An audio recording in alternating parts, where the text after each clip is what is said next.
Masechet Erechim, résumé du Daf Lamed Aleph. Celui qui vend une maison dans une ville entourée de murailles, la Torah lui permet de racheter sa maison pendant 1 an. Il peut la racheter immédiatement et il peut la racheter jusqu'à la fin de l'année. La Mishnah a fait une remarque dessus que ça ressemble à un prêt avec intérêt parce qu'il a reçu de l'argent et il va rendre son argent et entre-temps, celui qui a donné l'argent, il profite de la maison. Donc ça ressemble à des intérêts. Mais ce n'est pas quand même ribit et c'est permis de faire comme ça. La Mishnah ensuite dit, si le vendeur est mort, son fils peut racheter la maison. Si l'acheteur est mort, le vendeur peut la racheter de son fils. La Mishnah continue et dit, on ne compte l'année que depuis le moment où il a vendu. Donc si le premier a vendu sa maison et que le deuxième l'a revendu à un troisième, eh bien l'année commence depuis la date où le premier a vendu la maison, depuis la première vente. Si dans l'année il y a 13 mois, on lui ajoute encore un mois de plus pour acheter sa maison. Rabbi dit, dans toutes les années, on lui donne 365 jours qui sont les jours qu'il y a en plus dans l'année solaire que dans l'année d'habitude, de l'année de 12 mois, et qui sont ces jours en plus là, ce sont les jours desquels on fait le 13e mois une fois tous les 2-3 ans. Mais on ne lui donne pas toujours 13 mois, simplement toutes les années il a 365 jours. S'il ne l'a pas racheté pendant l'année, elle est donnée définitivement à l'acheteur. La Mishnah ajoute aussi qu'aussi bien dans le cas où il a vendu que dans le cas où il a offert la maison, il peut la racheter pendant un an. La Gemara dit que notre Mishnah, elle ne va pas comme Rabbi qui dit que l'acheteur doit garder la maison pendant 2 jours avant que le vendeur ne puisse la racheter. Dans la Mishnah, on a dit qu'il peut la racheter immédiatement. Selon Rabbi, il peut la garder pendant 2 jours. La Gemara, elle a fait toutes les drachas des psukim pour apprendre toutes les larotes qu'on a vues ici. Et elle précise encore que l'année se termine non seulement jour pour jour et pas à Rosh Hashanah, depuis la vente, mais même heure pour heure. Donc si la maison était vendue à 10 heures du matin, à 3 heures de l'après-midi, il peut la racheter jusqu'à ces horaires-là, 1 an plus tard. Ensuite, on a vu dans la Mishnah que malgré que ça ressemble un peu à un ribit, à un prêt avec intérêt, c'est quand même permis. La Gemara ramène une braïta qui dit que c'est pas que ça ressemble à ribit, c'est vraiment ribit. Donc quelle est ici la discussion? Est-ce que ça ressemble à ribit ou c'est plus que ça? Au début, la Gemara elle voulait ramener une marloquette entre Rabbi Yehuda et Rabbanan, qui sont en discussion dans un cas où on ne sait pas si ça va devenir ribit ou pas, comme quelqu'un qui a prêté de l'argent et qui, entre-temps, il a convenu avec l'emprunteur que s'il ne va pas lui rembourser, alors son champ sera vendu en échange donc de ce prêt-là. Alors si entre-temps c'est le vendeur qui profite du champ, qui mange les fruits, qui profite du champ donc pendant ces années-là, alors que finalement, donc si c'est le vendeur qui mange les fruits entre-temps, ça va. Mais si c'est l'acheteur qui mange les fruits, alors que peut-être que finalement le vendeur, il va lui rembourser la dette, et donc il se trouvera qu'il devra lui rendre le champ, et entre-temps il aura profité des fruits du champ, c'est peut-être ribit. Dans ce peut-être-là, on a une marloquette Rabbi Yehuda et Rabbanan à savoir si c'est permis ou interdit. La Gemara donne une deuxième explication selon Rava qui dit que non. Dans un cas de safek, dans un cas de doute, selon tout le monde, c'est interdit. Simplement, dans le cas ici, il s'agit d'un cas où il lui a promis de lui rendre les fruits qu'il va manger au cas où il va lui rembourser la dette. C'est là où on a la marloquette que selon Rabbi Yehuda c'est permis, selon Rabbanan c'est interdit. Maintenant, en ce qui concerne notre Mishnah, donc on pourra dire que la discussion à savoir est-ce que notre cas ressemble à ribit ou pas, ou c'est vraiment ribit. Alors, selon la première explication qui dit que dans un cas où on a un safek, si ça va devenir ribit ou pas, parce qu'on ne sait pas encore s'il va rembourser la dette. S'il va rembourser la dette, ça sera ribit qu'entre-temps il en a profité. Il a profité de sa maison, il a profité de son champ. Donc selon celui qui interdit ça, il devrait considérer que dans notre Mishnah, c'est vraiment ribit. Mais la Torah l'a quand même permis. Selon celui qui permet un cas de prêt avec intérêt dans le doute, que peut-être que ça ne sera pas remboursé, que ça deviendra une vente dans laquelle il n'y a pas de problème d'intérêt, celui qui dit comme ça, alors il dira dans notre cas de la Mishnah, que ça ressemble à ribit, mais c'est quand même permis parce que c'est pas vraiment ribit. Ça, c'est selon l'explication, la première explication de la marloquette. Selon la deuxième explication qui dit que selon tout le monde c'est interdit, simplement ici il s'agit d'un cas où il lui a promis de lui rendre les fruits, au cas où il va lui rembourser la dette.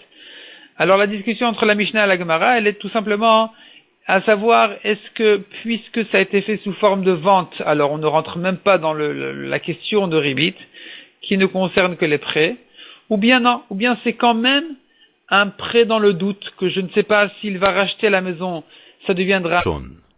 Et qu'entre-temps, l'acheteur qui a prêté l'argent au vendeur, il a profité donc du loyer, il a profité de l'habitation dans la maison, et donc ça devrait être considéré quand même comme ribit dans le safek, dans le doute s'il va racheter ou pas, qui a été interdit selon tout le monde. Donc c'est ça la discussion. Est-ce que puisque c'était fait sous forme de vente, ça ne s'appelle pas ribit du tout, ou plutôt ça ressemble à ribit, mais pas plus que ça, ou bien c'est vraiment ribit parce que finalement, on ne sait pas ce que ça va devenir, peut-être que ça sera lui un prêt avec intérêt, dans le cas où il va racheter la maison, et que donc il n'y a que l'argent qui fera aller-retour, et entre-temps il aura profité de la maison. On a vu ensuite dans la Mishnah que si le vendeur est mort, son fils peut racheter. Si l'acheteur est mort, le vendeur peut racheter de son fils. La Gemara explique quel est le chidouche de ces halachot selon les drachot des psukim. Ensuite, on a une braïta qui dit que si le premier qui a acheté la maison l'a revendue, le premier propriétaire peut racheter la maison depuis 1 an, donc jusqu'à 1 an depuis la première vente. Depuis la première vente. Si l'année est passée, la maison est vendue définitivement. À qui? Autrement dit, est-ce que le deuxième propriétaire ici, celui qui a acheté et revendu, est-ce qu'il a encore les quelques mois pour racheter sa maison de celui à qui il l'a vendu ou pas? On a dessus une marloquette. Selon Rabbi Elazar, puisque la première année depuis la première vente est terminée, c'est fini. Ni le premier ni le deuxième vendeur ne peut racheter cette maison. Selon Rabbi Yochanan, non, le premier, son année est terminée. Le deuxième, son année a commencé plus tard, elle se termine plus tard. La Gemara explique quelle est la raison de chacun. Ensuite, la Gemara ramène deux cas qui se ressemblent. Premièrement, quelqu'un qui a vendu une maison le 15 du premier Adar et une autre maison le premier du deuxième Adar. L'année suivante, il n'y avait que un Adar. La maison qui a été vendue le 15, elle sera rachetée jusqu'au 15, donc il y a 1 mois de plus. Les 15 jours d'avant la vente de la deuxième maison et les 15 jours d'après la fin de l'année de la deuxième maison, qui a été vendue le premier Adar et qui sera terminée aussi le premier Adar. De même, dit la Gemara, 2 agneaux premiers-nés qui sont kadosh, qui doivent être sacrifiés jusqu'à la fin de leur première année. Si un est né le 15 du premier Adar et le deuxième est né le premier du deuxième Adar, le deuxième, son année sera terminée le premier Adar, le premier, son année ne sera terminée que le 15 Adar.